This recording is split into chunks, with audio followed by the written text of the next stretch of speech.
எங்கள் நண்பர் சீனி சண்முகம் என்ன பண்ணாருங்க, அவருக்கு 5 பிள்ளை. அவர் அடுத்த வீட்டுக்காரர் வந்து குடும்ப கட்டுப்பாடு டிஸ்ட்ரிக்ட் ஆஃபீஸர் அவர் இருக்கிறாரு. அவர் என்கிட்ட ஒரு நாள் சொல்கிறார், உங்கள் கூட்டாளி பண்ணுற வேலையை பாருயா, 5 பிள்ளை பெற்றிருக்காரு, நாங்கள் எவ்வளவு விளம்பரம் பண்ணுறோம், இந்த மாதிரி பண்ணுறாரு, அதை கொஞ்சம் கண்டிக்கப்படாதா அவங்க போ. சரின்னு சொல்லிவிட்டு நான் என்ன பண்ணேன், வாங்க அவர்கிட்ட பேசுவோன்னு.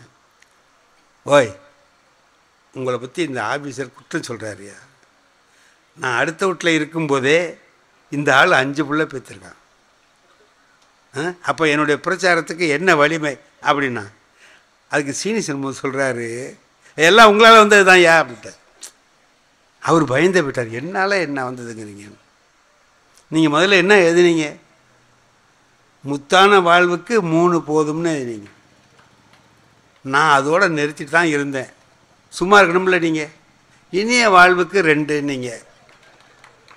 நான் பார்த்தேன், முத்தான வாழ்வு மட்டும் இருந்தால் போதுமா, இனிய வாழ்வு வேண்டாமான்னு அதுக்கு ஒரு 2 குழந்தைய பெற்றுட்டேன். அவர் ஆஃபீஸர் கேட்டார், இப்போ நாங்கள் என்ன எழுதுகிறோம்னு தெரியுமான்னார். என்னன்னா, ஒளிமயமான வாழ்வுக்கு 1 போதும்னு எழுதுகிறோன்னு யோசிக்கிறேங்கிறார்.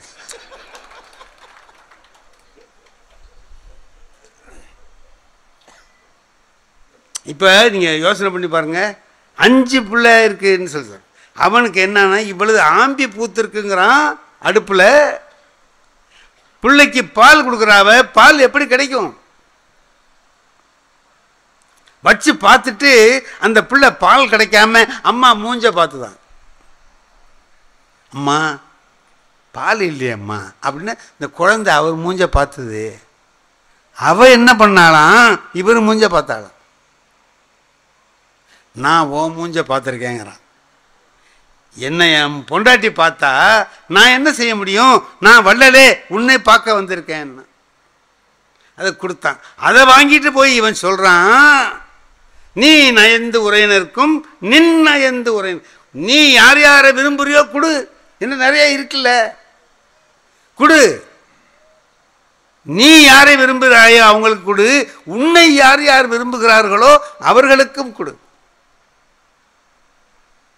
அது மட்டும் இல்லை, உன்னுடைய சொந்தக்காரர்கள் எல்லாரையும் கூப்பிடு, எல்லாருக்கும் கொடு. கடும்பின் சுற்றம் எல்லாம் அந்த வறுமையில் இருக்கிறவங்க எல்லாருக்கும் வாரி வாரி கொடு, சாப்பிட சொல்லு. என்னோடும் சூழாது, என்கிட்ட கேட்கணும்னு நினைக்காத, நீயா கொடு. வாரி வாரி, முந்தி நம்ம கடன் கொடுத்தாங்கல்ல அவங்களுக்கெல்லாம் நிறையா கொடு அப்படின்னு சொல்கிறான்னா அந்த மனத்துக்கு என்னன்னு பேருங்க? நாளை வேணுமேன்னு எடுத்து வைக்காதேன்னு இப்போ சொல்கிறான். ஓஷோ எழுதுவான், உலகத்திலேயே துறவின்னு வாழ்ந்தவர்களில் மிகச்சிறந்த துறவின்னா முகமது நபியை தான் சொல்லணும்னு. முகமது நபி போல ஒரு துறவி உலகத்தில் வேற யாரும் நான் கேள்விப்பட்டதில்லைன்னு ஓஷோ எழுதுறான். அதுக்கு உதாரணம் எழுதுறான். அவர் சாகிற அன்னைக்கு மனைவி பக்கத்தில் வந்து நிற்கிறாங்க. இன்னைக்கு உன் முகம் சரியில்லையே ஏன்னு கேட்குறார். இல்லை உங்களுக்கு உடம்பு சரியில்லை, அதுக்காக கவலைப்படுற மாதிரி தெரியலையா, இது இயற்கை, இருக்கிற மாதிரி சாவாங்கிறது இயற்கை.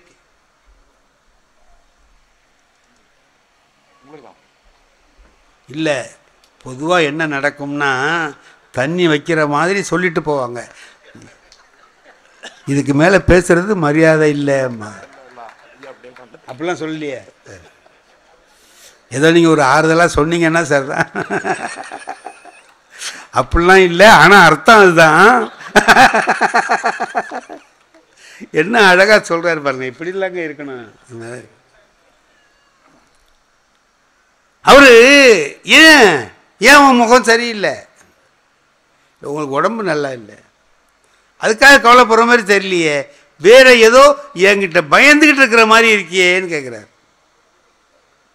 ஒன்றுமில்லை, ஏதாவது சேர்த்து வச்சிருக்கியோன்னு கேட்குறாரு. 20 தினார் நான் வச்சுருக்கேன், எப்பவும் செய்யாத வேலை 20 தினார், உங்களுக்கு உடம்பு நல்லா இல்லையே, நாளைக்கு வைத்தியம் கிந்தியம் பண்ணணும்னா காசு வேணுமேனு வச்சுருக்கேன். அப்போ நபி என்ன கேட்குறார், நீ நாஸ்திகவாதி ஆயிட்டியான்னு கேட்குறார். நாஸ்திகவாதி ஆயிட்டியா நீ? ஏன் இப்படி கேட்குறீங்க? என்ன நேற்று காப்பாற்றின கடவுள் இன்னைக்கு காப்பாற்ற மாட்டான்? இன்னைக்கு காப்பாற்றுறவன் நாளைக்கு காப்பாற்ற மாட்டான்? அந்த நம்பிக்கை போயிட்டா உனக்கு? கொண்டு கொடுத்துருவா போய் எங்கேயாச்சும் அப்படின்ட்டார். அந்த அம்மா போய் வாசலில் பார்க்குறாங்க, ஒருத்தரும் இல்லை. யாரோ ஒருத்தன் வர்றான், அவங்க கையில் இதை கொடுத்து, அவனுக்கு வேணுமா வேண்டாமான்னு இல்லை, அவங்க கையில் கொடுத்து போடா, என் வீட்டுக்காரர் கொடுத்துரு சொல்லிட்டாரு, இந்த எடுத்துகிட்டு போ. மறுநாள் காலையில் அவர் இறந்து போகிறார். எதுக்கு சொல்கிறேங்க, எதுவும் மிச்சமாக வச்சுக்க கூடாதுங்க. கடவுள் மேலே உண்மையான நம்பிக்கை நமக்கெல்லாம் இருக்கு. நம்மெல்லாம் கடவுளை நம்பாத நம்பலா? நம்புகிறோம். ஆனால் டாக்டருக்கு அப்புறம் தானே நம்புகிறோம். முதல்ல எங்கே போகிறோம்? உடம்பு சரியில்லைன்னு டாக்டர்கிட்ட போகிறோம். அவரும் சரியா வரலன்னா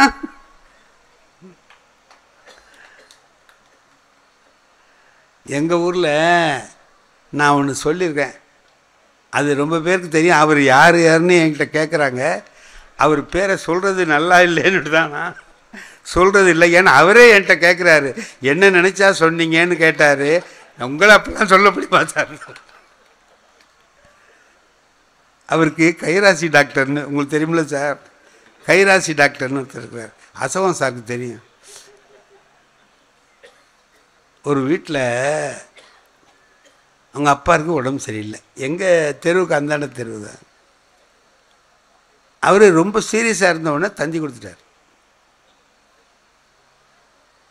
ஒரு 20 பேர் நெருங்கின சொந்தக்காரன் வந்துட்டா சார், அப்பாவுக்கு அது இறந்துட்டாருன்னா சரி, வந்தான் போனால் சரியா, அது இழுத்துக்கிட்டே இருக்க தவிர நிற்க மாட்டேங்குது. வயது 85 வயசு ஆகுது, இழுக்குதே தவிர நிற்க மாட்டேங்குது. வந்தவன்லாம் பார்த்தான், இதுதான் சரியாக வராது. இப்போ ஒரு நாள் பார்த்தா, 2 நாள் பார்த்தான், சரி ஊருக்கு போயிட்டு வருவோன்னு போகணும்ல, அவனுக்கு போக மாட்டேங்கிறான். இருந்து ஒரு வழியாக முடிச்சுட்டு போயிடுவோங்கிறான்.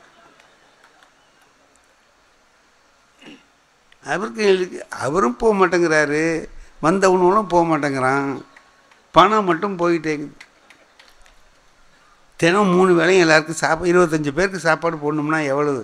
வச்சுருக்கிறதெல்லாம் அதிலேயே போயிட்டுனா அப்புறம் என்ன பண்ணுறது அப்படின்ட்டு கவலைப்படுறான். அப்படியே கொஞ்சம் கொஞ்சமாக கொடுத்துருந்தான். ஒருத்தர் சொல்கிறான், வந்தவன் தினம் இட்லி போடாதீங்க, நாளைக்கு பூரி போடுங்கிறான். இவன் என்னடா பண்ணுறேன்னு தவிச்சிட்டு இருக்கான். சொல்கிறான். இன்னொருத்தன் சொல்கிறான், 11 மணிக்கு நான் ஒரு டீ குடிப்பேன் போங்கிறான்.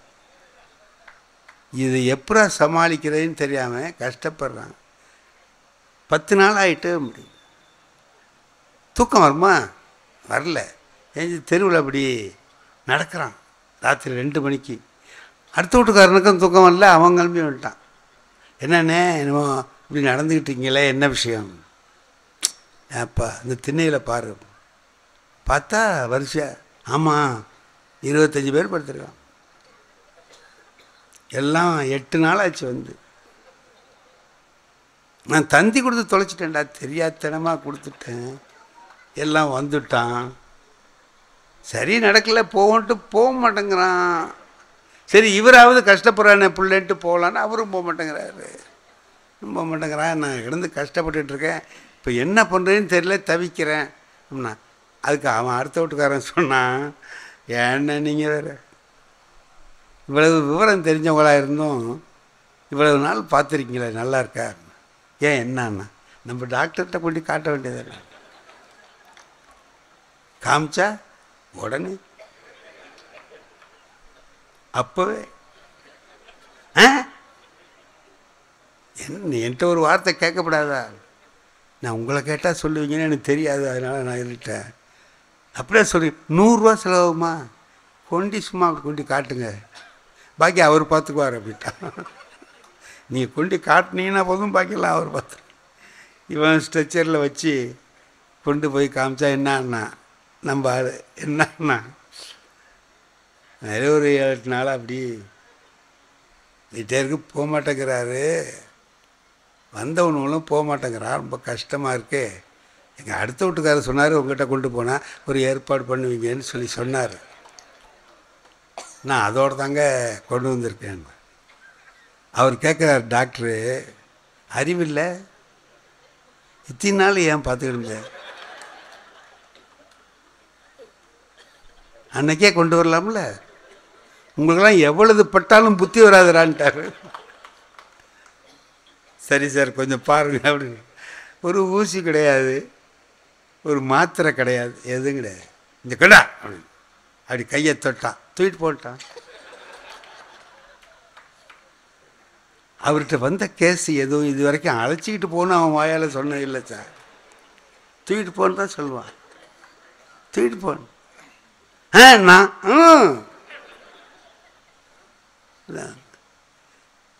நான் ஒரு நாள் எனக்கு நடந்தது அது. சென்னைக்கு போயிட்டு வர்றேன், விடிய காலம் வந்து இறங்கி, இந்த ட்ரெயின் தான் இதாக வருதா, 3 மணி 4 மணிக்கு வருதா, அதில் இறங்கி இப்படி நடந்து வர்றேன். இவரும் அதில் வந்திருக்கார் போல இருக்கு.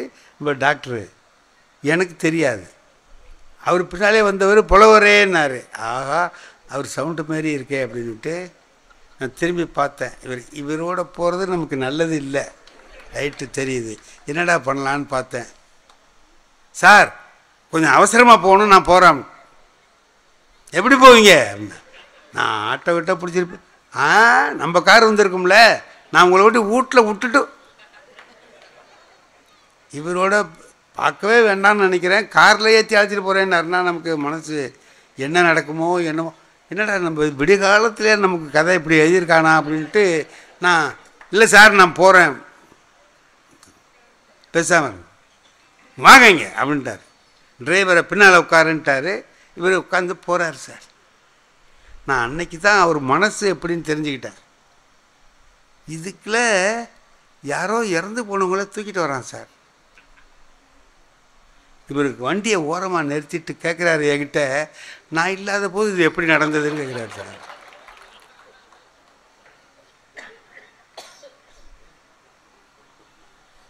எனக்கு பயமாக போய் வேறு யாரோ அந்த வேலையை பார்த்துருக்கான் போல இருக்கு, போனால் போது விடுங்க சார், என்னை கொண்டு வீட்டில் விட்டுடுங்க.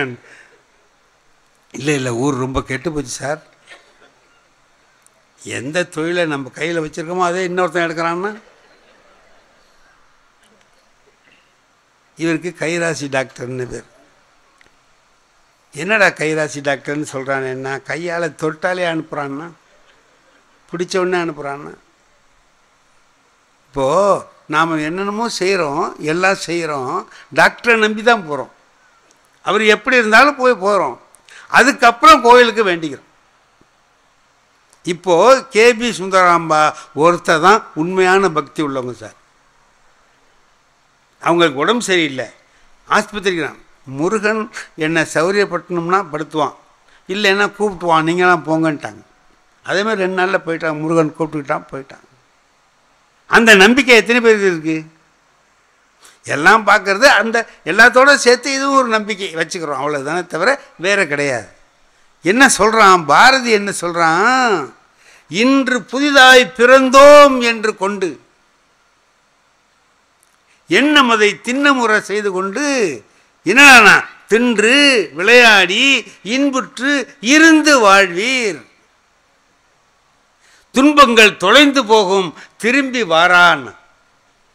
எல்லா துன்பமும் போயிடும்ப்பா, அது திரும்பி வராது, கவலையே படாத, சும்மா இரு, இன்னைய வாழ்க்கையை நினைச்சுக்கோன்னு சொல்லி சொன்னோம். வாழ்க்கையில் நாம் நினைத்து பார்க்கிற பொழுது என்னென்னவெல்லாம் நடக்கிறது, நாம் என்னவெல்லாம் செய்கிறோம், 2 பேர் பார்க்குறோம். இந்த ஒரு 2 விஷயத்தை மட்டும் சொல்லிவிட்டு நிறுத்திடுறேன். ஏன்னா இன்னொரு தடவை பாட்டில் கொண்டாந்து வைக்கிறதுக்குள்ளே நம்ம முடிச்சிடணும். ஒன்று ராமன், இலக்கியத்திலேருந்து ஒரு மேற்கோள், ராமாயணத்தில் ஒரு இடம், நாளைக்கு காலைல நீ ஆட்சியில் உட்காரலாம்னு அப்பா சொல்லிடுறார், தசரதன் சொல்லிடுறார். அதுக்கு வேண்டிய ஏற்பாடுகள் நடக்குது, குளிச்சுட்டு தலையெல்லாம் மொழி வரத்துக்குள்ள ஏற்பாடு நடந்துகிட்ருக்கு. அதுக்குள்ளே காட்டி சின்னம்மா கூப்பிட்றா, கைகேயி கூப்பிட்றா, வர்றான். என்னன்னா, இந்த பாரு உங்கள் அப்பா இல்லை, இது மன்னன் ஆணையிட்டான். என்ன தெரியுமா? ஆழிசூர் உலகமெல்லாம் பரதனே ஆள, நீ போய் பூழிவெங் காணம் நன்னி புண்ணிய துறைகள் ஆடி 7-2 ஆண்டின் வா என்று இயம்பினன் அரசன் என்றார். ராஜாவோட உத்தரவு. உங்கள் அப்பா நினச்சிட்டு இருக்காத, ராஜா சொல்லியிருக்கிறார், உத்தரவு போட்டிருக்கிறார், பரதன் ஆளணும், நீ காட்டுக்கு போகணும். 2 விஷயம் சொல்லிட்டார் அவர். 2 வரம் வாங்கினா 2 வரம் சொல்லிட்டாங்க. சரி, இப்போ நேற்று வரைக்கும் என்ன நினச்சிக்கிட்டு இருந்தான்? மன்னன் ஆக போகிறோம்னு நினச்சிக்கிட்டு இருந்தான். நாளைக்கு என்ன ஆக போகிறான்? காட்டுக்கு போக போகிறான். இதுக்கிடையில் அவன் எப்படி இருக்கணும்? பாரதி சொன்னதுக்கு ஒரு சரியான உதாரணம். ஒன்று, நேற்றைய வாழ்க்கையை எண்ணி இயங்கணும், இல்லைன்னா நாளைக்கு பட போகிற துன்பத்தை நினச்சி கவலைப்படணும். 2 இல்லையே. அவன் பார்த்தான், மன்னவன் பணி என்று ஆகில் நும்பணி மறுப்பணும். அம்மா, மன்னன் சொன்னான்னு ஏமா சொல்கிறீங்க? நீங்கள் சொன்னாலே கேட்பனே, நீங்கள் சொன்னால் கூட நான் கேட்பனே. இப்போ எங்கே போகணுங்கிறீங்க? காட்டுக்கு போகணுங்கிறீங்க, அதானே? மின்னொளிர் காணம் இன்றே போகின்றேன், விடையும் கொண்டேன், விடை பெற்றுக்கிறேன், நான் புறப்படுறேன் அப்படின்ட்டான். நட்பு அப்படின்னு வந்துருச்சுன்னு வைங்களேன், கடவுளா இருந்தா கூட காதலுக்கு தூது போய்த்தான் ஆக வேண்டும் என்று நிர்பந்தித்த ஊர் இந்த ஊர். சுந்தரர் பெருமானுக்காக பறவை நாச்சியாரிடம் சிவபெருமானே காதல் தூது போய் அவருடைய திருவடி மனம் கமலம் ஊறுகின்ற திருவாரூர். நட்பு எவ்வளவு உயர்வானது இல்லையா, எவ்வளவு உன்னதமானது. நட்புங்கிறது சாதாரணமான விஷயம் இல்லைங்க. நட்பு உயர்வு தாழ்வு இல்லாதது, ஏற்ற தாழ்வு பார்க்காதது என்று இந்த மண்ணில் இறைவனே இறங்கி வந்து நிரூபித்திருக்கிறான் என்றால் நட்பு எவ்வளவு பெரிய விஷயம். சமீபத்தில் சூப்பர் ஸ்டார் ரஜினிகாந்த் அவங்களுக்கு தாதா சாஹேப் பால்கே அப்படின்னு ஒரு விருது கிடைத்தது. அவர் இத்தனை வருடம் இந்த சினிமா துறையில் சாதித்ததற்கு அடையாளமாக ஒரு மிகப்பெரிய விருது வழங்கினாங்க. அவர் என்ன பண்ணியிருக்கணும், அந்த விருதை யாருக்காவது சமர்ப்பிக்கணும்னு ஆசைப்படுகிறார். தன்னுடைய தகப்பனுக்கு அதை சமர்ப்பித்திருக்கலாம். ஏன்னா அவருடைய அம்மா சின்ன வயசுலேயே இறந்துட்டாங்க, வளர்த்தது அவங்க அப்பா தான். அவரை ரொம்ப செல்லம் கொடுத்து வளர்த்தவர் அவருடைய அண்ணன், அவருக்கு அந்த விருதை சமர்ப்பித்திருக்கலாம். இல்லை என்றால் தன்னுடைய குருநாதராகிய இந்த சினிமா உலகில் ஒரு வழிகாட்டிய பாலச்சந்தர் அவர்களுக்கு சமர்ப்பித்திருக்கலாம். தன்னுடைய மனைவிக்கோ பிள்ளைகளுக்கோ பேரன்களுக்கோ அதை சமர்ப்பித்திருக்கலாம். ஆனால் ரஜினிகாந்த் இத்தனை ஆண்டு காலம் கழித்து அந்த மிக உயர்ந்த விருது, தனக்கு கிடைத்திருந்த மிக உயர்ந்த விருதை யாருக்கு சமர்ப்பித்தார் தெரியுமா?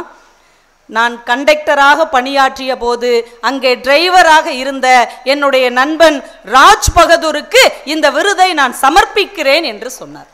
அவர் எந்த உயரத்தில் இருக்கிறார், அந்த மனிதர் எங்கே இருக்கிறார்? ஆனால் ஏற்ற தாழ்வு என்பது நட்புக்குள் கிடையவே கிடையாது என்று நிரூபித்த மண் இந்த திருவாரூர் மண்.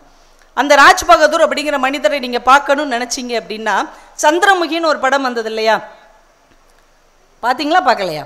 பார்த்தீங்க தானே? அதில் முதல் பாடல் தேவுடா தேவுடான்னு ஒரு பாட்டு வரும். அதில் ரிப்பீட்டுன்னு ஒரு வார்த்தை வரும் இல்லையா? அதில் முதல் ரிப்பீட் யார் சொல்லுவாங்க தெரியுமா? அந்த படத்தினுடைய தயாரிப்பாளர் ராம்குமார் சொல்வார். சிவாஜி கணேசன் அவர்களுடைய மூத்த மகனும் பிரபு அவங்களுடைய அண்ணனுமா இருக்கக்கூடிய ராம்குமார் தான் ரிப்பீட்டு அப்படிம்பார். மறுபடியும் ஒரு தடவை ரிப்பீட்டுன்னு வரும்போது அந்த படத்தின் இயக்குனர் பி வாசு சொல்லுவார். மூணாவது ஒரு தடவை ரிப்பீட்டுன்னு வரும், ஒரு சாதாரண வேட்டியும் பனியனும் அணிந்து கொண்டு ஒரு துண்டை சொல்லட்டிட்டு ஒரு எளிய மனிதர் ரிப்பீட்டுன்ட்டு போவார். அந்த மனிதர் தான் ரஜினிகாந்த் ஒரு சாதாரண கண்டக்டராக இருந்தபோது உனக்கு சினிமா வரும் என்று தன்னிடம் இருந்த பணத்தை கொடுத்து சென்னைக்கு அனுப்பி வைத்த ராஜ் பகதூர் என்கின்ற ஒரு நண்பன். இப்போ நட்பு எவ்வளவு உயரத்திற்கு போனாலும் தன்னுடைய பழைய நிலையை மறக்காது என்பதற்கு அடையாளமாக ஒரு நட்பின் ஊராகவும் இருக்கக்கூடிய ஊர் இந்த திருவாரூர். சங்கீதமும் மூர்த்திகள் பிறந்த பெருமை கொண்ட மண் இந்த திருவாரூர் மண் இல்லையா? தியாகராஜையர் பிறந்தது, சியாமா சாஸ்திரி பிறந்தது, முத்துசாமி தீட்சிதர் பிறந்தது. இந்த மும்மூர்த்திகளையும் தன்னுடைய அடிவயிற்றிலிருந்து தந்த மண் என்பதற்காக நீங்கள் திருவாரூரில் பிறந்ததற்கு வாழ்நாள் முழுக்க கர்வப்படலாம். நாங்களாம் திருவாரூர்காரங்க அப்படின்னு நீங்கள் கம்பீரமாக சொல்லிக்கொள்ளலாம். ஒரு இசைக்கு உரிய ஊர், நட்புக்கு உரிய ஊர், ஆன்மீகத்திற்கு உரிய ஊர். இன்னும் சொல்ல போனால் ஒரு பசு தன் கண்ணில் கண்ணீரோடு வந்து நீதி கேட்டால் கூட தன் மகன் உயிரையே தரக்கூடிய அறத்தின் ஊர் இந்த திருவாரூர் என்பதில் நீங்கள் காலம் முழுக்க பெருமைப்பட்டு கொள்ளலாம். எங்க ஊர் நீதியை நிலைநாட்டிய ஊர், அறத்தை அறிமுகப்படுத்திய ஊர் என்று நீங்கள் சொல்லிக் கொள்ளலாம். இன்னும் அழகா சொல்லணும்னா, ஆசியாவிலேயே ஒரு மிகப்பெரிய தேருக்கு சொந்தக்காரர்கள் நீங்கள் தான். ஆசியாலேயே மிகப்பெரிய தேர் திருவாரூர் தேர் மட்டும்தான். அப்படி ஒரு கலை நுணுக்கத்துக்கு சொந்தக்காரர்களும் நீங்கள் தான். நீங்க சென்னைக்கு போனீங்கன்னா வள்ளுவர் கோட்டம் பார்க்கலாம். வள்ளுவர் கோட்டம் பார்த்துருக்கிறீங்களா? வள்ளுவர் கோட்டத்தில் ஒரு தேர் இருக்கு இல்லையா? அந்த தேர் எங்கே இருந்து எடுக்கப்பட்டது என்றால் திருவாரூர் தேரிலிருந்து வடிவமைக்கப்பட்ட தேர் இன்னைக்கு சென்னை வள்ளுவர் கோட்டத்தை அலங்கரித்து கொண்டது என்பதில் நீங்கள் இங்கே இருந்தே பெருமைப்பட்டு கொள்ளலாம். அவ்வளவு ஒரு பெரும் பேறு பெற்றது. இன்னும் சொல்ல போனால் சேக்கிழார் எழுதினார் இல்லையா, தொண்டர் புராணம் என்று இன்றைக்கும் சைவ சமயத்தில் கொண்டாடப்படக்கூடிய அந்த பெரிய புராணத்திற்கு அடியெடுத்து கொடுத்த மூல நூலான திருத்தொண்ட தொகை பிறந்த ஊர் இந்த திருவாரூர் மண் தான். அதுலேயும் அழகு என்ன தெரியுமா? அதனுடைய முதல் அடியை எடுத்து கொடுத்தவர் இறைவனாகிய சிவபெருமானே பாட்டு எழுதி கொடுத்த தொடங்கி வைத்த ஒரு ஊர். அதனால தான் கலையும் இலக்கியமும் இங்கே தழைத்து வளர்கிறது. இன்றைக்கு புத்தக திருவிழாவின் மூலமாக நீங்கள் படைப்புலகத்திலும் முதல் அடியை எடுத்து வைத்திருக்கிறீர்கள். இந்த மாவட்ட நிர்வாகத்துக்கும் தமிழக அரசுக்கும் பப்பாசி அமைப்புக்கும் இதற்காக உழைத்து கொண்டிருக்கிற அத்தனை படைப்பாளர்களுக்கும் மனிதர்களுக்கும் ஒரு பெரிய கைதட்டலை நீங்கள் பாராட்டுக்களாக தர வேண்டும். அதிலே ரொம்ப அழகு என்ன தெரியுமா? உங்க ஒவ்வொருத்தவங்களையும் தொட்டு வணங்கணும். உண்மையில சொல்ல போனா, ஏன்னா சுந்தரர் பெருமானே பாடினார், திருவாரூரில் பிறந்த எல்லாருக்கும் அடியேன் அப்படின்னார். சிவபெருமானுக்கு நண்பரா இருக்கக்கூடியவரே திருவாரூரில் பிறந்த ஒவ்வொருவருக்கும் நான் அடியவன் என்று சொன்னார் என்றால் எல்லோருமே உங்களை தொழத்தக்க அளவுக்கு நீங்கள் உயர்ந்த நிலையில் இருக்கிறீர்கள் என்று சொல்லி, இன்னும் ரொம்ப முக்கியமான ஒரு மனிதர் இந்த மண்ணில் பிறந்திருக்கிறார். வாலி அவர்கள் சொன்னார்கள், தலைவா, உன் முழு பெயரையும் உன் தொண்டர்கள் சொன்னதே இல்லை, மூக்கா மூக்கா என்றுதான் சொல்லுகிறார்கள். ஏன் தெரியுமா? தமிழன் தன்னுடைய மூச்சு காற்றை விடுவதற்கான மூக்காக நீ திகழ்ந்தாய், அதனால் தான் உன்னை மூக்கா என்று சொல்லுகிறார்கள் என்று டாக்டர் கலைஞர் அவர்களை பற்றி கவிஞர் வாலி எழுதினார். அப்படி ஒரு திருக்குவளை மண்ணில் இருந்து பிறந்து தமிழின் பெருமையை உலகெங்கும் கொண்டு சேர்த்த ஒரு தமிழ் கலைஞன் பிறந்த டாக்டர் கலைஞர் பிறந்த மண்ணுக்கும் நீங்கள் சொந்தக்காரர்கள் என்பதில் நீங்கள் இன்னும் மிகவும் பெருமைப்பட்டு கொள்ளலாம். அதையும் தாண்டி ஒரு மனுஷன் பசின்னு வந்தா சோறு போடுறதாங்க தமிழர்களுடைய அறம். இந்த நாட்டுடைய சிறப்பே என்ன தெரியுமா? சோழ நாடு சோறு உடைத்து என்று சொல்லக்கூடிய அளவுக்கு பசியை ஆற்றுகிற ஒரு சிறந்த ஊர் திருவாரூர். எங்களுக்கு ஒரு பட்டிமன்ற பேச்சாளர்களுக்கு ரொம்ப பெருமை என்ன என்றால், திருவாரூர் அப்படின்னு சொன்னோன்னே எங்க நினைவுக்கு வருபவர் இந்த ஊர்ல இருந்து ஒரு பட்டிமன்ற பேச்சாளர் உலகம் முழுக்க போய் எல்லாரையும் சிரிக்க வச்சுக்கிட்டு இருக்கிறார். வந்து நின்னாலே போதும், எல்லாரும் ஜோக் சொன்னாதான் சிரிப்பு வரும். அந்த ஐயா வந்து நின்று அப்படியே ஒரு குமின் சிரிப்பு சிரிப்பார். சிரிச்சுட்டு இப்படி இப்படி பார்த்து பேசதான் ஆரம்பிப்பார். கூட்டம் அப்படியே சிரிச்சு கைத்தட்டும். யார் அவரு? திருவாரூர் சண்முக வடிவேல் ஐயா.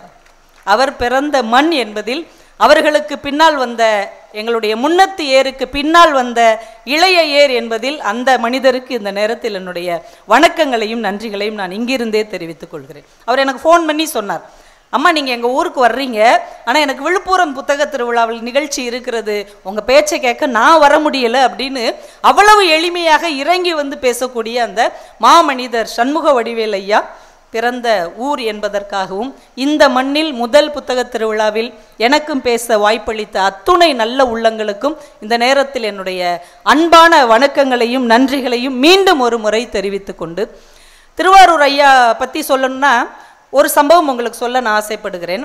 ராம நவமி தான் இன்னைக்கு இல்லையா?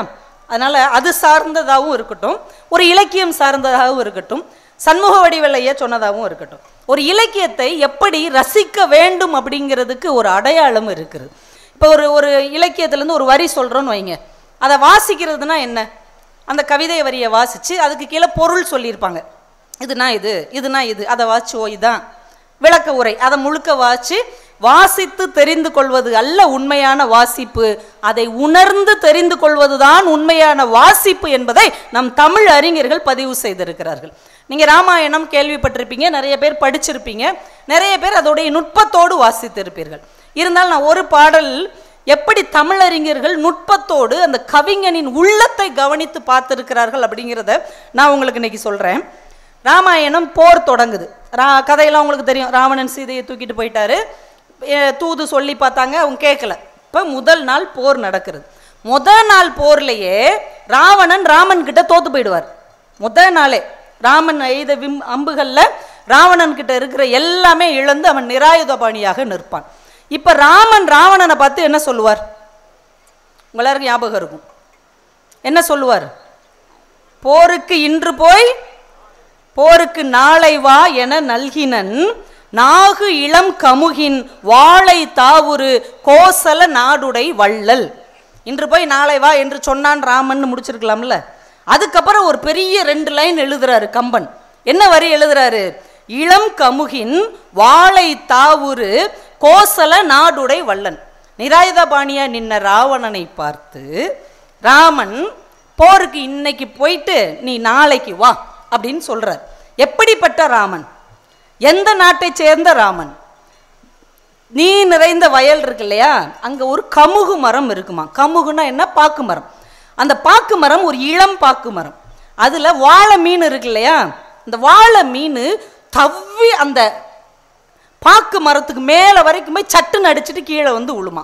அப்படி ஒரு நாட்டுக்கு சொந்தமான ராமன் இன்னைக்கு போயிட்டு நாளைக்கு வான்னு சொன்னான். இப்ப இந்த இடத்துல இந்த வர்ணனை தேவையாங்க? எவ்வளவு ஒரு முக்கியமான நேரம்.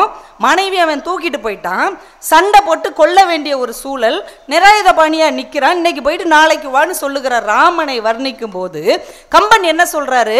பாக்கு மரத்துல வாழை மீன் தாவி விழுகிற கோசல நாட்டுக்கு சொந்தக்காரனான வள்ளல் அப்படின்னு ஒரு வார்த்தையை சொல்றார். ஏன் சொல்றார்? இப்போ நம்ம இதை படித்தா ஆமாம் ராமன் சொல்லியிருக்காரு இன்று போய் நாளைக்கு இதோட முடிஞ்சிரும்ல.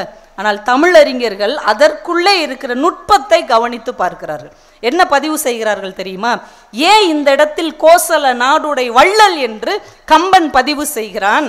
இந்த அவமானத்தில் போகிறான் இல்லையா ராவணன், தோத்துட்டான்.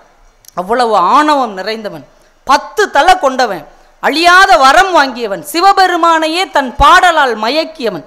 இவ்வளவுக்கு சொந்தக்காரன் அவமானமாக தலை குனிஞ்சு போகிறான். தலை குனிஞ்சு போகும்போது அவன் மனசுக்குள்ளே என்னங்க இருக்கும்? ராமன் மன்னிச்சதுனால தானே அவன் போகிறான். இப்போ மனசுக்குள்ளே ஒரு சாதாரண மனுஷனாக இருந்தால் என்ன தோணும்? அவன் மனைவியை நம்ம கடத்திட்டு வந்து வச்சுருக்கிறோம். அனுமன் வந்து கேட்ட போதும் விடலை, அங்கதன் தூது வந்த போதும் விடலை, வீடனன் சொன்ன போதும் நம்ம விடலை, சண்டைக்கு வந்து நிற்கிறோம். இப்போ தோத்து போயிட்டோம். அவன் நினச்சா நம்மளை கொண்டிருக்கலாம். ஆனால் அவன் நம்மளை இன்னைக்கு போயிட்டு நாளைக்கு வான்னு சொல்கிறான் பாரு. மனுஷன்டா, இவனுக்கு முன்னாடி நம்ம ஆணவம் எல்லாம் அழிந்து போய்விட்டது அப்படின்னு சொல்லிட்டு மறுநாள் மன்னிப்பு கேட்டான்னு வைங்க. நான் செஞ்சதெல்லாம் தப்பு தான் யாராமா, இந்த உன் மனைவியை பத்திரமா ஒப்படைச்சிட்டேன், ஆளை விட்றா சாமி மன்னிச்சுக்கோன்னு சொல்லிட்டான்னு வைங்க. இப்படி நடக்க வாய்ப்பு இருக்குல்ல. அப்ப என்ன செய்வான் இப்ப ராமன்? மன்னிப்பு கேட்டா ராவணன் கிட்ட நாடை கொடுக்கணுமா இல்லையா? ஏற்கனவே நம்மால் என்ன பண்ணிட்டாரு? தன்னிடம் அடைக்கலம் வந்த வீடனனுக்கு நின்னோடி எழுவரானம்னு பாட்டெல்லாம் பாடி கட்டி பிடிச்சி அவனுக்கு திருவடி படலம் சூடி இந்த இலங்கை உனக்குத்தான் ஏற்கனவே சத்தியம் பண்ணி கொடுத்தாச்சு. இனிமே கொடுத்த வாக்கை மாறுவாரா? கொடுத்த வாக்கை மீறுவாரா ராமன்? அப்ப இலங்கை யாருக்கு? வீடனனுக்கு தான். ராவணன் இருந்தாலும் சரி இல்லாவிட்டாலும் சரி இலங்கை வீடனனுக்கு. இப்ப மன்னிப்பு கேட்டு திருந்திட்டான் வைங்க ராவணன். இப்ப அவன் ஆட்சி செய்யறதுக்கு நாடு வேணும்ல. அதைத்தான் கம்பன் மனதில் வைத்து கொண்டு சொல்லுகிறான், ஒருவேளை நாளை திருந்தி நீ இந்த இடத்துக்கு வந்தால் உனக்கு ஆட்சி செய்வதற்கு கோசல நாடை வள்ளலாகிய ராமன் உனக்கு தருவாண்டாங்கிறதுக்காக கம்பன் அப்படி எழுதியிருக்கிறான். கோசல நாடுடை வள்ளல் என்கின்ற வார்த்தையை போர்க்களத்தில் வைத்து அவன் பதிவு செய்கிறான். இதுக்கும் ஒருபடி மேலே போய் சண்முக வடிவேல் ஐயா காரைக்குடி கம்பன் கழகத்தில் அதுக்கு முந்தின வார்த்தைக்கும் அர்த்தம் சொன்னார். கோசல நாடுடை வள்ளல்னு சொன்னா இது அர்த்தம். அடுத்து முன்னாடி ஒரு வரி பாட்டார் இல்லையா, வாழை மீன் பாக்கு மரத்தை போய் தட்டி விழுகிற கோசல நாடுன்னு எதுக்குங்க சொல்லணும்? அந்த நேரத்தில் போய் இதெல்லாம் தேவையா? சண்முக வடிவேல் ஐயா சிரிச்சுக்கிட்டே இதுக்கு ஒரு பதிவு சொன்னார். இந்த வாழை மீன் இருக்கு இல்லையா, நீங்களாம் நிறைய அசைவம் சாப்பிட்றவங்க இருப்பீங்க இல்லையா. இந்த நாகப்பட்டினம் மாவட்டத்தில் மீன் வந்து ரொம்ப பிரபலமானது இல்லை. அசைவம் சாப்பிட்றவங்க மீன் சாப்பிட்றவங்க சாப்பிட்டு முடிச்சுட்டு என்ன செய்வீங்க? பாக்கு போடுவாங்க இல்லையா, நான்வெஜ் சாப்பிட்ட ஸ்மெல் வராமல் இருக்கிறதுக்கு பாக்கு சாப்பிடுவாங்களா சாப்பிட மாட்டாங்களாங்க? சோம்பு சாப்பிடுவோம்ல, அந்த காலத்தில் பாக்கு சாப்பிடுவாங்க. இந்த வாழை மீன் என்ன பண்ணுதான், கோசல நாட்டில் உள்ள வாழை மீன் வலை விரிச்சு தானே மீனவன் மீனை பிடிப்பான். அப்படி பிடிக்கும்போது அவன் சாப்பிட்டு முடிச்சதுக்கப்புறம் அவன் பாக்கும் சேர்ந்து சாப்பிடட்டுங்கிறதுக்காக பாக்கு மரத்தில் இருக்கிற பாக்கையெல்லாம் தட்டி விட்டுருச்சான். அப்போ வலையில் மீனோடு சேர்ந்து பாக்கும் போகும். அப்போ அந்த மீனவன் வாழை மீனையும் சாப்பிடுவான், அந்த வலையில் வந்த பாக்கும் சேர்ந்து சாப்பிடட்டும்னு ஒரு மீன் கூட அந்த நாட்டில் நடக்குது. ராமன் பிறந்த நாட்டில் இருக்கிற மீன் கூட நீ என்னையும் சாப்பிடு, சாப்பிட்டதுக்கு அப்புறம் உனக்கு துர்நாற்றம் அடிக்காமல் இருப்பதற்காக இந்த பாக்கையும் சேர்ந்து சாப்பிடுன்னு அந்த நாட்டை சேர்ந்த மீனே நினைக்குதுன்னா ராமன் ஏண்டா இவனை மன்னிக்க மாட்டான் என்பதற்கு இதெல்லாம் ஒரு நுட்பம்னு சொன்னார். நாங்கள் அப்படியே மிரண்டு போய் உட்கார்ந்துருந்தோம். இன்னைக்கு போயிட்டு நாளைக்கு வான்னு சொன்ன ஒரு பாட்டு வரியில் இத்தனை விஷயங்களை கம்பன் உள்ளடக்கி இருக்கிறான் என்பதை தமிழ் அறிஞர்கள் எவ்வளவு நுட்பமாக கவனித்திருக்கிறார்கள். இதுதான் ஒரு பாடலை, ஒரு இலக்கியத்தை, ஒரு கதையை, ஒரு கவிதையை வாசிப்பதற்கும் உணர்வதற்கும் உள்ள வேறுபாடு. நாம் என்ன செய்வோம், வாசிப்போம், உணர மாட்டோம். அதைத்தான் பாரதி சொன்னான், ஆழ்ந்திருக்கும் கதையை கவிதை எல்லாத்தையும் படிப்பாங்க, ஆனால் கவி உள்ளம் காணாதார் அப்படின்னு எழுதணும். எல்லாரும் கவிதையை படிப்பீங்க, ஆனால் எழுதினுடைய மனசை படிங்கடா அப்படின்னு பாரதி சொன்னான். பாரதி எழுதின வார்த்தைகளின் மனதை படித்தவர் பெருந்தலைவர் காமராஜர். அதனால்தான் பாரதி எழுதினா, வயிற்றுக்கு சோறிடல் வேண்டும் இங்கு வாழும் மனிதருக்கெல்லாம் பயிற்று பலகல்வி தந்து இந்த மாநிலத்தை மேம்படுத்த வேண்டும் என்று எழுதினா இல்லையா, எல்லாரும் வாசிச்சாங்க. ஆனால் காமராஜர் என்ன செய்தார் தெரியுமா? வயிற்றுக்கு சோறிட வேண்டும் சொன்னேல பாரதி, மதிய உணவு திட்டத்தை முதலில் எட்டயபுரத்தில் வைத்து தொடங்கினார் காமராஜர். இதுதான் ஆழ்ந்திருக்கும் கவி உள்ளம் காண்பது. அணிசை காவியம் 1000 கற்கினும் ஆழ்ந்திருக்கும் கவி உள்ளம் காண்கிலர் என்று பாரதி சொன்னான் என்றால், நீங்க எந்த ஒரு படைப்பையும் புத்தகத்தையும் வாங்கி படிக்கும் போது அதை படித்துவிட்டு கடந்து போகாதீர்கள். எழுதிய எழுத்தாளனுடைய படைப்பாளியுடைய கனவு என்ன என்பதை தயவு செய்து காண கற்றுக்கொள்ள வேண்டும். கனவு மெய்ப்படும் அப்படின்னு இன்னைக்கு எனக்கு தலைப்பு கொடுத்துருக்குறாங்க. கனவு மெய்ப்படும் அப்படின்னா என்ன? நான் ஒரு வீடு வாங்கன்னு ரொம்ப நாளாக நினச்சேங்க, அது நிறைவேறிச்சுன்னா என் கனவு மெய்ப்படும். இளைஞர்கள் என்ன சொல்லுவாங்க, என் தலை படம், என் தலைவன் படம் வந்துச்சுன்னா ஃபஸ்ட்டு டே ஃபஸ்ட்டு ஷோ போகணுங்க, அதாங்க என்னோட கனவு. எனக்கு ரொம்ப பிடிச்ச ஒரு பொண்ணு, அந்த பொண்ணை தான் நான் கல்யாணம் பண்ணிக்கணும், இதாங்க என் கனவு. இப்படி ஒவ்வொருத்தரும் ஒரு கனவு சொல்லுவாங்க இல்லையா? இது எல்லாமே கனவா? சராசரி மனிதர்கள் சாதிக்கக்கூடிய விஷயத்தை யோசிப்பதற்கு கனவு என்று பெயர் இல்லை, அதற்கு ஆசை என்று பெயர். ஆசையை தாண்டி ஆத்மார்த்தமாக உங்களை எது விரட்டி கொண்டே இருக்கிறதோ அதை நீங்கள் எப்போது மெய்ப்பட வைக்கிறீர்களோ அதுதான் உங்கள் கனவு என்று அர்த்தம். ஆத்மார்த்தமா உன்னை நேசிப்பது அப்படின்னா என்ன?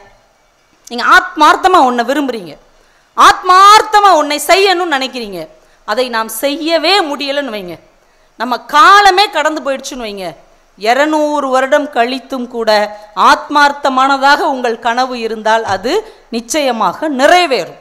அது இந்த மண்ணில் நடந்திருக்கிறது. நான் ராஜபாளையத்திலேருந்து வர்றேன். என் ஊருக்கு பக்கத்து ஊரில் யார் இருக்கிறாங்க? ஸ்ரீவில்லிபுத்தூர் ஆண்டாள் பிறந்த ஊர், ராஜபாளையத்துக்கு அடுத்த ஊர். இந்த ஸ்ரீவில்லிபுத்தூரில் பிறந்த ஆண்டாள் ஒரு படைப்பாளிக்கு என்ன சிறப்பு தெரியுமா? உவமை கவிஞர் சுரதா அவர்கள் பகுத்தறிவு சிந்தனை கொண்டவர். அவருக்கு கடவுள் நம்பிக்கையெல்லாம் கிடையாது. அவர் ஒரு நாள் ஸ்ரீவில்லிபுத்தூருக்கு வர்றார். அந்த மண்ணில் இறங்கி நடக்கும் போதே கொஞ்சம் மண் அள்ளி ஒரு பேப்பரில் மடித்து பாக்கெட்டில் வச்சுக்கிட்டார்.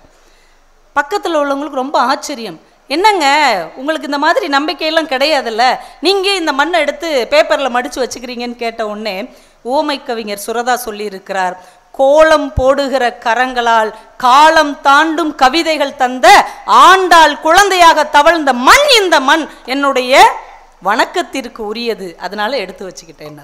அப்போ ஒரு படைப்பாளியின் சிறப்பு என்ன தெரியுமா? நீங்க ஒரு கொள்கை வச்சிருந்தீங்கன்னா அதை உடைச்சிட்டு உங்களை இறக்கி விடணும், அதுதான் ஒரு படைப்பாளியின் சாதனை. அந்த ஆண்டாள் ஒரு கனவு கண்டாங்க. அழகர் மலை பெருமாள் தெரியுமா? மதுரையில் கள்ளழகர். அழகர் மலை பெருமாளுக்கு பேரு திருமாலிருஞ்சோலை நம்பி. அவருக்கு இவ பெருமாளுக்காகவே தன் வாழ்க்கையவே அர்ப்பணிச்சா இல்லையா? அங்க உள்ள அரங்கனுக்கு சூடி கொடுத்த மாலையை கொடுத்துட்டே இருந்தா. அந்த திருமாலிருஞ்சோலை நம்பிக்கு 100 அண்டா நிறைய வெண்ணெய் கொடுக்கணும், 100 அண்டா நிறைய அக்கார அடிசில் கொடுக்கணும்னு ஆசைப்பட்டா ஆண்டாள். இது நடக்குமா? சாதாரண ஒரு பட்டருடைய மகள், ஸ்ரீவில்லிபுத்தூரில் அந்த கோவிலில் வேலை பார்த்துக்கிட்டு இருக்கிற பட்டருடைய ஒரு எளிய குடும்பத்தின் மகள் ஆண்டாள். 100 அண்டா, ஒரு அண்டாவே விலைக்கு வாங்க முடியாது, அப்படி ஒரு ஏழ்மை குடும்பம் தான் அவங்க. 100 அண்டா நிறைய வெண்ணெய், 100 அண்டா நிறைய அக்கார அடிசில். அக்கார அடிசெல்லாம் சாப்பிட்ருக்கீங்களா? அக்கரகாரத்தில் செய்கிற ஒரு வகையான பாயாசம், அப்படி நெய் வழிய வழிய இருக்கும். இன்றைக்கி ஆண்டாள் கோயிலில் அது பிரசாதமாக கொடுக்குறாங்க. ஆடி போகிற திருவிழாவுக்கு நீங்கள் வந்தீங்கன்னா டெய்லி சாப்பிட்லாம் அக்கார அடிசில். 100 அண்டா நிறையா நான் தர்றேன், இதை பாட்டா பதிவு செஞ்சுட்டா. 100 தடா அக்கார அடிசில், 100 தடா வெண்ணெய் உனக்கு சொன்னேன் அப்படின்ட்டா. இவளால் செய்ய முடியாது, தர முடியாது. என்ன பண்ணிட்டா? சொன்னேன், நான் அதை வார்த்தையாக சொல்லிட்டேன், இதை நீ ஏற்றுக்கோ பெருமாளேன்னு எழுதிட்டு போயிட்டா. அதுக்கப்புறம் வந்து எல்லாரும் இதை படிக்கிறாங்க. எத்தனை வருஷம் படிக்கிறாங்க? 200 வருஷமாக படிச்சுட்டு இருக்கிறாங்க. 200 வருடம் கடந்து ராமானுஜர் அந்த மண்ணில் தோன்றுகிறார், தமிழ் மண்ணில். அவர் அதை எடுத்து படிக்கிறார். அடடா, ஆண்டாள் இறைவனை கைப்பிடிக்க வேண்டும் என்று கனவு கண்டு அந்த கனவையே நிறைவேற்றியவள். ஆனால் 100 அண்டா நெய், 100 அண்டா அக்கார அடிசில், இதை கொடுக்க முடியாமல் போயிட்டாளே. அவளுடைய ஒரு சின்ன கனவு இந்த மண்ணில் தோற்றுவிடக்கூடாது என்பதற்காக ராமானுஜர் அழகர் மலையில் இருக்கக்கூடிய திருமாலிருஞ்சோலை நம்பிக்கு 100 அண்டா வெண்ணையும் 100 அண்டா அக்கார அடிசிலும் கொண்டு போய் படையலாக சமர்ப்பித்தார். எத்தனை வருஷம் கழிச்சு? 200 வருஷம் கழிச்சு. இப்போ வைணவ சித்தாந்தத்தில் ராமானுஜருக்கு என்ன பெயர் தெரியுமா? ஆண்டாளுடைய அண்ணன் ராமானுஜர். எப்படிங்க 200 வருஷம் பின்னாடி பிறந்தவன் அண்ணனாக முடியும்? முடியும். என் தங்கையின் கனவை நான் நிறைவேற்றுவேன் என்று யார் நினைக்கிறானோ அவன் எப்போ பிறந்தாலும் அண்ணன் தாங்க. ஒரு மதம், ஒரு சமயம் எவ்வளோ அழகாக கற்றுக் கொடுக்குது பாருங்களேன். 200 வருடம் கழித்து பிறந்த ராமானுஜர் அவருக்கு முன்னால் பிறந்த ஆண்டாளுக்கு அண்ணனாக மாறினார். அவள் கனவை நிறைவேற்றியதார். எப்படி எத்தனை அண்ணன்கள் தன் தங்கைகளின் கனவை, ஆசையை போன போக்கில் நிறைவேற்றிட்டு இருக்கிறாங்க இல்லையா? விஜய் சார் இப்போ ஆடியோ லான்ச்சில் ஒரு கதை சொன்னார், ஒரு அண்ணன் தங்கச்சி கதை. எத்தனை பேர் கேட்டீங்கன்னு தெரில. சின்ன கதை தான், ரொம்ப அழகான கதை. அண்ணன் தங்கை உறவு எவ்வளோ அழகானது, எவ்வளோ மகத்தானது அப்படிங்கிறதுக்கு. ஒரு அழகான குடும்பம், அம்மா அப்பா அண்ணன் தங்கச்சி அப்படின்னு ஒரு சின்ன குடும்பம். இந்த அப்பா என்ன பண்ணுவார், டெய்லி வீட்டுக்கு வரும்போது 2 சாக்லேட் வாங்கிட்டு வருவார், 2 பிள்ளைங்களுக்கும் கொடுத்துருவார். இந்த அண்ணங்காரன் என்ன பண்ணுவான், இந்த சாக்லேட்டை மறுநாள் ஸ்கூல் கொண்டு போய் சாப்பிடுவோன்னு ஒரு இடத்துல ஒழிச்சு வச்சுருவான். இந்த பாப்பா, சின்ன பாப்பால தங்கச்சி, அது உடனே அந்த சாக்லேட்டை உரிச்சு சாப்பிட்ரும். சாப்பிட்டுட்டு என்ன பண்ணோம், அவங்க அண்ணன் தூங்கின உடனே அவன் வச்சுருப்பான் பார்த்தீங்களா, ஒழிச்சு வச்சுருப்பான்ல, அந்த சாக்லேட்டை எடுத்து சாப்பிட்ரும். இது டெய்லி நடக்குது. ஒரு நாள் அவங்க அண்ணங்கிட்ட போய் இது கேட்குது, அண்ணே அன்பு அன்புன்னு சொல்கிறாங்களேண்ணே, அன்புனா என்ன? ரொம்ப அப்பாவியாக கேட்குது. அவங்க அண்ணன் சிரிச்சுட்டே சொல்கிறான், அன்புனா என்னன்னு கேட்குறியாடா? நம்ம அப்பா டெய்லி 2 சாக்லேட் வாங்கிட்டு வருவார், உனக்கு ஒன்று கொடுப்பார், எனக்கு ஒன்று கொடுப்பார். உன் பங்கை நீ சாப்பிட்ருவ, நான் என் பங்கை ஒழிச்சு வச்சுருப்பேன், அதையும் நீ எடுத்து சாப்பிட்ருவ. நீ எடுத்து சாப்பிட்ருவேன்னு தெரிஞ்சும் அதே இடத்துல ஒழிச்சு வைக்கிறேன் பார்த்தியா, அதுக்கு பேர் தாண்டா அன்பு. எத்தனை வருடம் கழித்து பிறந்திருக்கிறோம் என்பதல்ல, ஒருவருடைய கனவை நாம் எப்படி நிறைவேற்றுகிறோம் என்பதில் தான் நம்முடைய உறவு முறை இருக்கிறது என்பதை ரொம்ப அற்புதமாக ஆண்டாளுக்கு ராமானுஜர் செய்ததை வைத்து இன்றைக்கும் வைணவம் சொல்லுகிறது, ஆண்டாள் பாரித்து வைத்ததை எம்பெருமானார் பூரித்து வைத்தார் என்று எழுதினார்கள். அவ அன்னைக்கு கனவு கண்டதை இன்னைக்கு இவர் நிறைவேற்றி இருக்கிறார் என்று. ஆத்மார்த்தமாக நீங்கள் என்ன கனவு காண்கிறீர்களோ அது 200 வருடம் கழித்தும் பழிக்கும் என்பதுதான் இந்த மண் நமக்கு கற்றுக் கொடுக்கிற ஒரு மாபெரும் உண்மை. 200 வருஷம் கழிச்சு மட்டும்தான் பழிக்குமா? 26 வருஷம் கழிச்சு கூட பழிக்கும். மகாகவி பாரதி அடிமை இந்தியாவில் பிறந்து அடிமை இந்தியாவில் இறந்து போனவன் இல்லையா? அவன் சுதந்திரத்தை பார்த்தானா? விடுதலை கொண்டாடுறதை கொண்டாடினானா? அவன் விடுதலையை பற்றி விடுதலைக்கு பிறகு கவிதை எழுதினானா? இல்லை. அவன் 26 வருஷத்துக்கு முன்னாடியே இறந்துட்டான். ஆனால் பாரதி ஒரு கவிதையில் எழுதினான், ஆடுவோமே பள்ளு பாடுவோமே ஆனந்த சுதந்திரம் அடைந்து விட்டோம் என்று. இந்த வரியை கவனிச்சிருக்கிறீங்களா? ஆடுவோமே பள்ளு பாடுவோமே ஆனந்த சுதந்திரம் அடைவோம் என்று. அப்படி பண்ணாதான் நியாயம். ஆனால் அவன் என்ன எழுதுனான், அடைந்து விட்டோம் என்று ஆடுவோமேன்னு எழுதிட்டு 1921 இறந்து போயிட்டான். சுதந்திரம் எப்போ வருது? 1947 தான் சுதந்திரம் வருகிறது, ஆனந்த சுதந்திரம். ஆனால் பாரதி என்ன எழுதுனா, அடைந்து விட்டோம் என்று எழுதிவிட்டு 1921 மரணம் அடைந்தான்.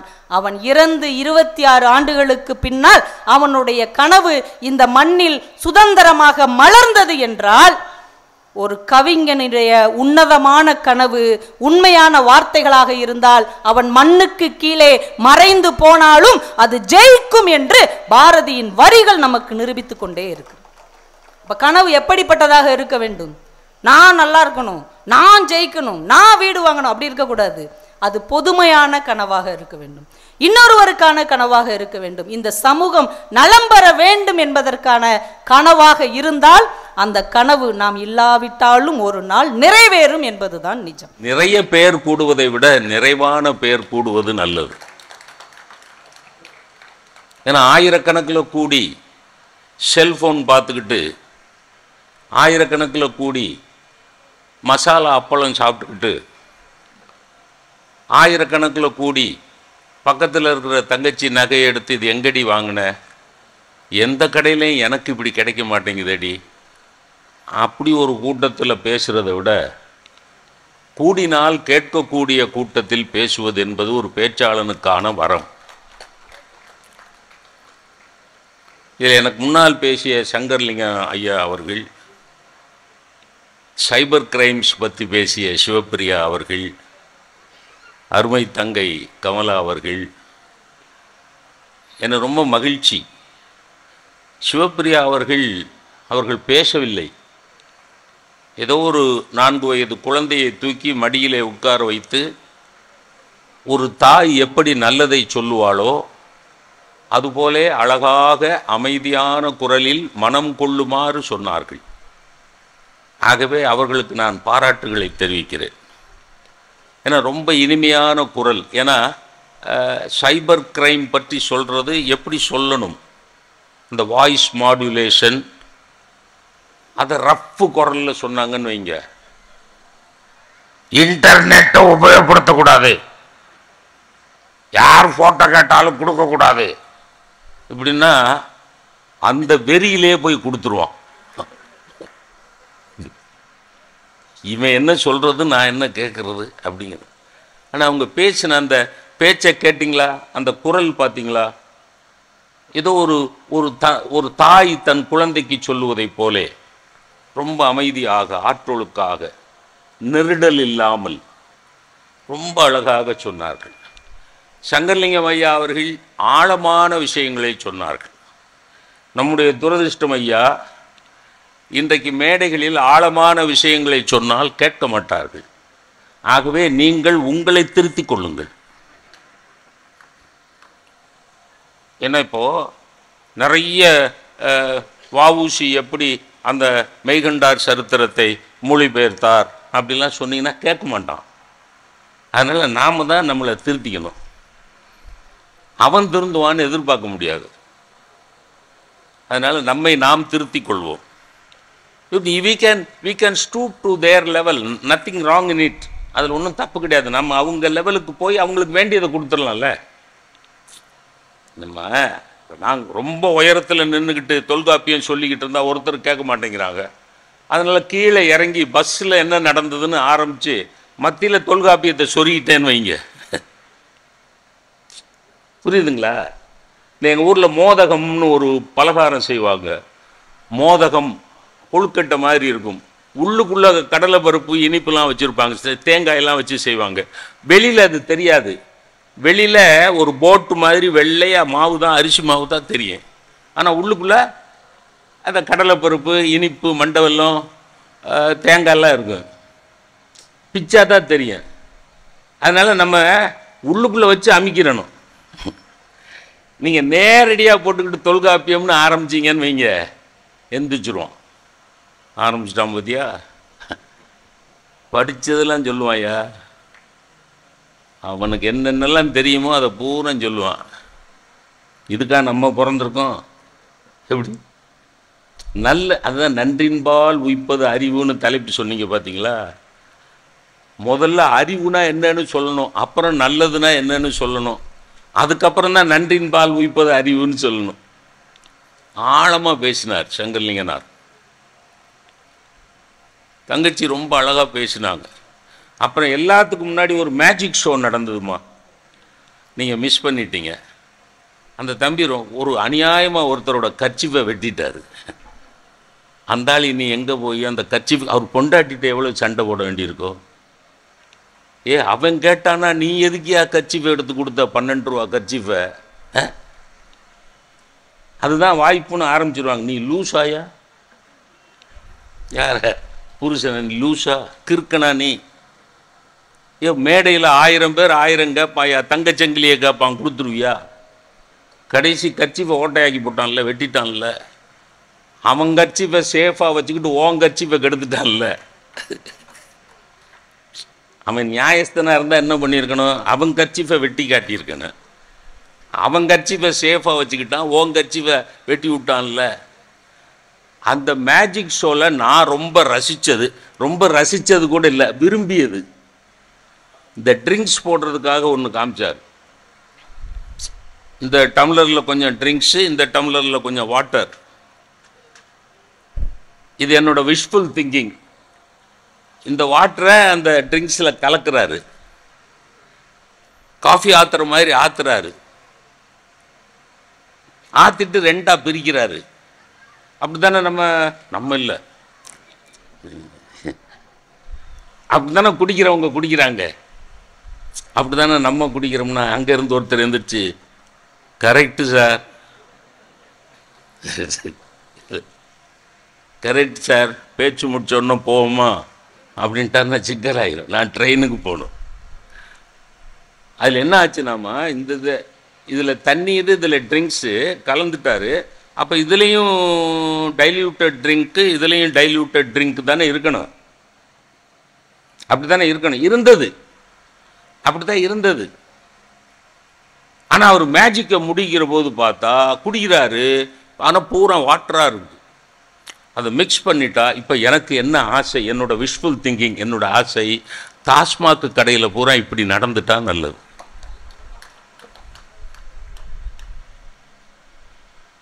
தண்ணியை கலந்து ஆற்றுன உடனே எல்லாம் தண்ணியாக மாறிடணும். அதையும் குடிக்காரர் சொல்கிறார், தண்ணியாக தான் மாறணும் அப்படின்பார். அவர் சொல்கிற தண்ணி வேறு, நான் சொல்கிற தண்ணி வேறு. ரொம்ப அருமையான மேஜிக் ஷோ. அகிலன் அருமையாக செய்தார். ஒரு மூத்தவன் என்கிற காரணத்தினால் எனக்கு முன்னால் மேடையை அலங்கரித்த பெருமக்களை பாராட்டுவது என்பது ஒரு மேடை பண்பாடு. அதுக்காகத்தான் ஒரு 5 நிமிடம் எடுத்துக்கொண்டேன். இன்னும் நான் பாட்டில் எடுத்த உடனே தலைப்புக்குள்ளே போயிட்டேன்னு வைங்களேன், அது முறை அல்ல. ஏன்னா எல்லாரையும் விட நான் மூத்தவன். நான் ஒருவேளை சங்கர்லிங்க ஐயா என்னை விட மூத்தவராக இருக்கலாம். அவர் என்ன வயதுன்னு எனக்கு தெரியாது. எனக்கு 77 வயசு ஆகிடுது. ரன்னிங் 77. நம்ம இந்திய நாட்டில் ரன்னிங் சொல்ல மாட்டான், 77 நடக்குதும்மா. பார்த்துருக்கீங்களா? தமிழ்நாட்டில் பார்த்தீங்களா? உங்களுக்கு என்ன வயசுன்னு கேளுங்க, 77 நடக்குது. அப்படின்னா என்ன அர்த்தம்னா 78க்கு போகிறதுக்கு இவனுக்கு விருப்பம் இல்லை. வயசாகிறது விருப்பம் இல்லை, வயசாயிருச்சேங்கிற வருத்தம். அதனால 77 நடக்குதும்மா. இங்கிலீஷ்காரன் அதை பற்றி ஏஜிங்கை பற்றி அவன் கவலைப்படுறதே கிடையாது. மேல நாட்டுக்காரன் in fact ageing is a blessing. நீங்கள் ஒரு விதை ஊன்றீங்கன்னா அந்த விதையாவே உள்ளே இருந்துருச்சுன்னு வைங்க, என்ன பிரயோஜனம்?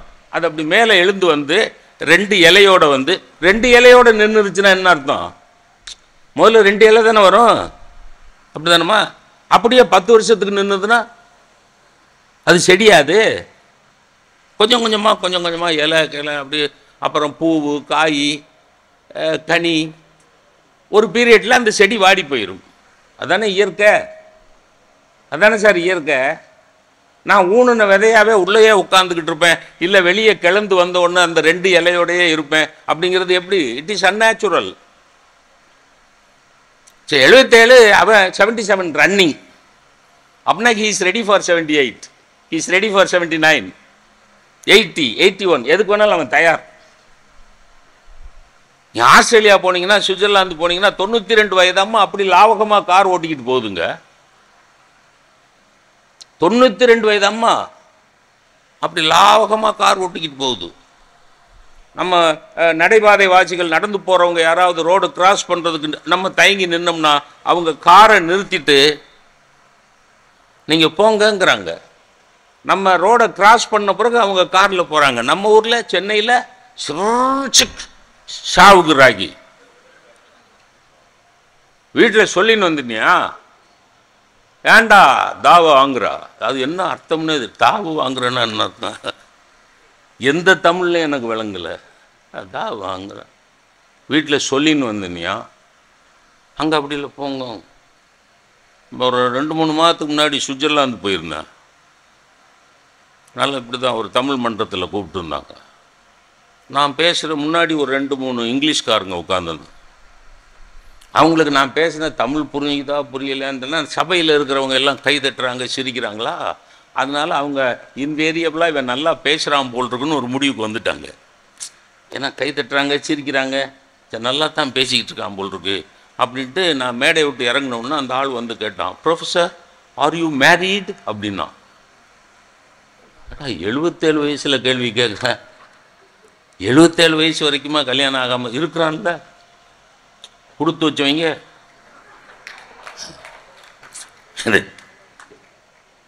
இருக்கிறான்ல சார், அப்படி லக்கி ஃபெலோஸ் 77 வயசு வரைக்கும் இருக்கிறான். ஒரு பையனுக்கு, ஒரு 25 வயசு பையனுக்கு கல்யாணம் ஆசையே இல்லை.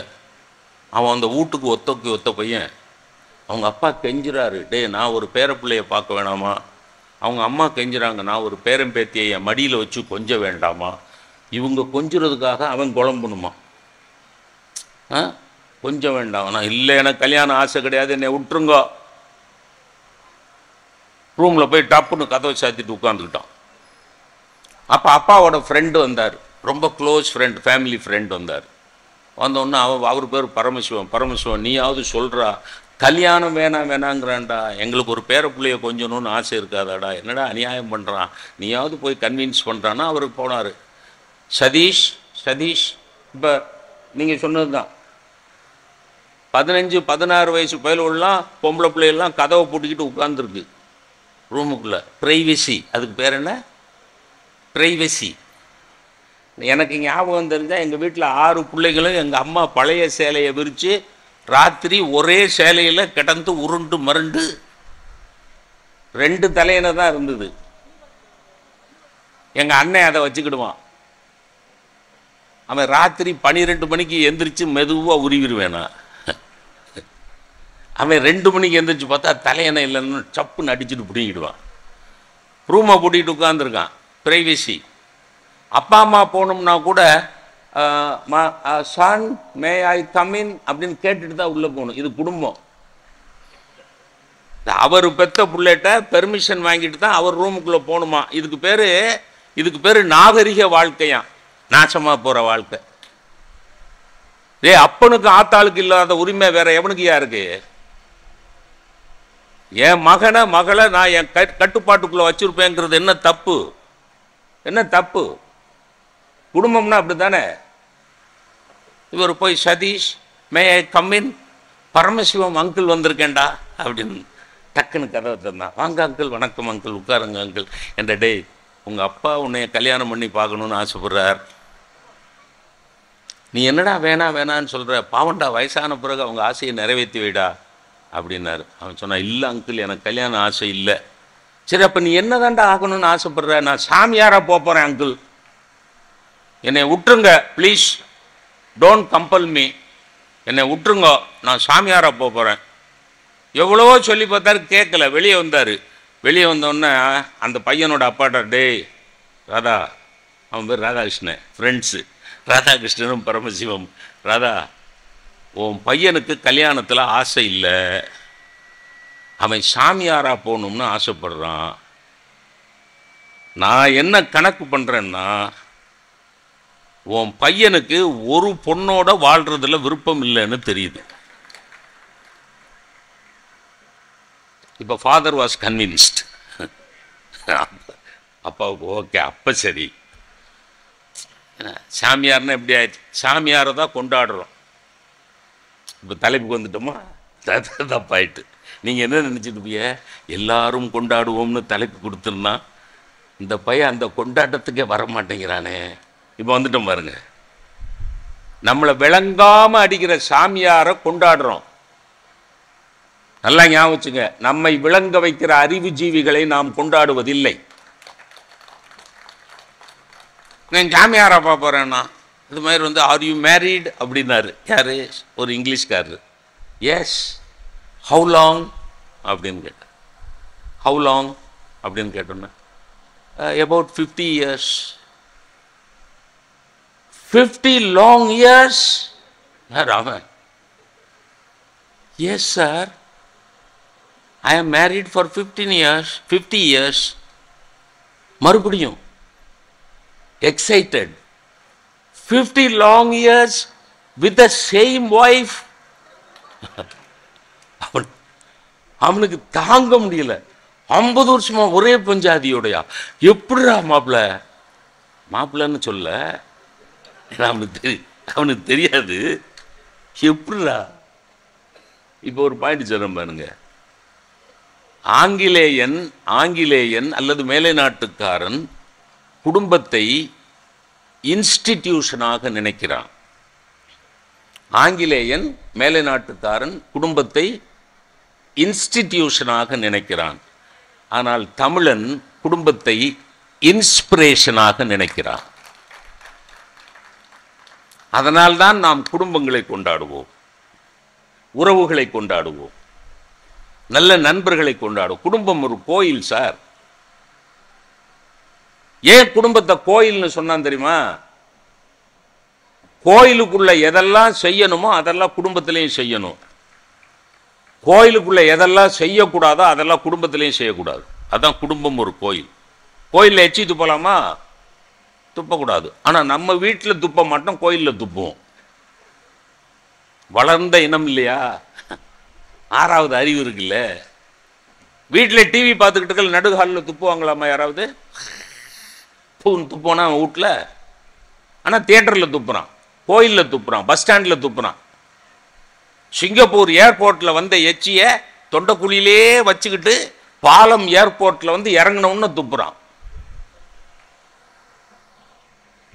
என்னன்னு கேட்டேன். திஸ் இஸ் இம்போர்ட்டட் எச்சிலுங்கிறான். இந்த எச்சில் இறக்குமதி செய்யப்பட்டதுங்கிறான். ஏன் அங்கே துப்பல? உடனே ஃபைன் பண்ணிடுவான் சிங்கப்பூரில். இங்கே போலீஸ்காரரே அவர் வந்து துப்பிட்டு தான் வர்றாரு.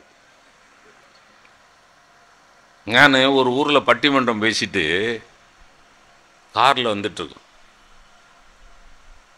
ட்ரங்க் அண்ட் டிரைவ் பிடிக்கிறதுக்காக சார்ஜன்ஸ்லாம் ரோட்டில் நிற்கிறாங்க. ராத்திரி 2 மணி, 2:30 மணி இருக்கும். ரெட் லைட் அடித்தார். என் டிரைவர் நிறுத்திட்டான். எனக்கு 25 வருஷமாக ஒரு டிரைவர் தான் வர்றான், அவன் தான் நிறுத்திட்டான். எப்போவுமே போலீஸ்காரங்க நிறுத்தாங்கன்னா ஷட்டரை இறக்கி விட்டுட்டோ லைட்டு போட்டுறணும். அப்படின்னா நான் வந்து தீவிரவாதி இல்லைன்னு ப்ரூவ் ஆகிடும். ஷட்டரை இறக்கி லைட்டை போட்டால் உள்ள தீவிரவாதி இல்லைன்னு அர்த்தமா? என்ன சார் யோசிங்க சார். தீவிரவாதி தான் முதல்ல அப்படி செய்வான். ஆனால் என் டிரைவர் இறங்குடா, அது அந்த அந்த ஸ்லாங் பாருங்க. டிரைவர் இறங்குங்கன்னு சொல்லலாம்ல, டிரைவர் இறங்குங்கன்னு சொல்லலாம்ல, இறங்குடா. எனக்கு அதுக்குள்ள ஒரு மனசுக்குள்ள ஒரு சந்தோஷம். பரவாயில்ல, நம்மளை சொல்லலை, இல்லை என்னையை பார்த்து இறங்குடான்னு சொல்லியிருந்தேன். இறங்கி தானே ஆகணும். I am a professor. I have put in 34 years of service. I headed the department. நீ எந்த நாயாக இருந்தால் எனக்கு என்ன இறங்குடா. என்ன செய்ய முடியும்? ஒன்றும் செய்ய முடியாதுல்ல. என் டிரைவர் இறங்கிட்டான். ஊதுன்னார். அவன் ஃபூன்னு ஊதுனான். கதவு திறந்துருக்கா, குப்பு குப்புன்னு குடிச்ச வாசம் வருது. அகிலன் குடிச்ச வாசம் குப்பு குப்பு குப்புன்னு வருது. எனக்கு நாசமாக போகிறவனே, இந்த பையனை 25 வருஷமாக நம்ம வச்சுக்கிட்டு இருக்கோம். இந்த பையன் இவ்வளவு நாளும் குடிச்சிட்டுல வண்டி ஓட்டியிருக்கான் போல் இருக்கு. அடாடாடாடாடா சே. உள்ளே வந்தான், போன்ட்டார். உள்ளே வந்தான். ஃபஸ்ட்டு கியரை போன வண்டியை ஓரமாக நிறுத்திட்டான். குடிச்சிருக்கியாடா? சார் நான் என்னைக்கு சார் குடித்தேன்? டே, அவர் ஊதுன்னு சொல்லல, நீ ஊதையில் வாசம் வந்ததுடா, அது அவர் வாயிலிருந்து வந்தது சார். இந்த ட்ரங்க் அண்ட் டிரைவை பிடிக்கிறதுக்கு நிற்கிறவர் புரியுதா நான் என்ன சொல்றேன் புரியுங்களா? யாரை நாம் கொண்டாட வேண்டுமோ அவரே கொண்டாட்டத்திற்கு மாறாக நடந்து கொள்ளுகிறார். அது காவல்துறை ஆகட்டும், நீதித்துறை ஆகட்டும், மருத்துவத்துறை ஆகட்டும், கல்வித்துறை ஆகட்டும். இந்த தகவல் உங்களுக்கு பிடிச்சிருந்தா லைக் பண்ணுங்க, உங்க ஃப்ரெண்ட்ஸுக்கு ஷேர் பண்ணுங்க, மறக்காம எங்க சேனலுக்கு சப்ஸ்கிரைப் பண்ணுங்க.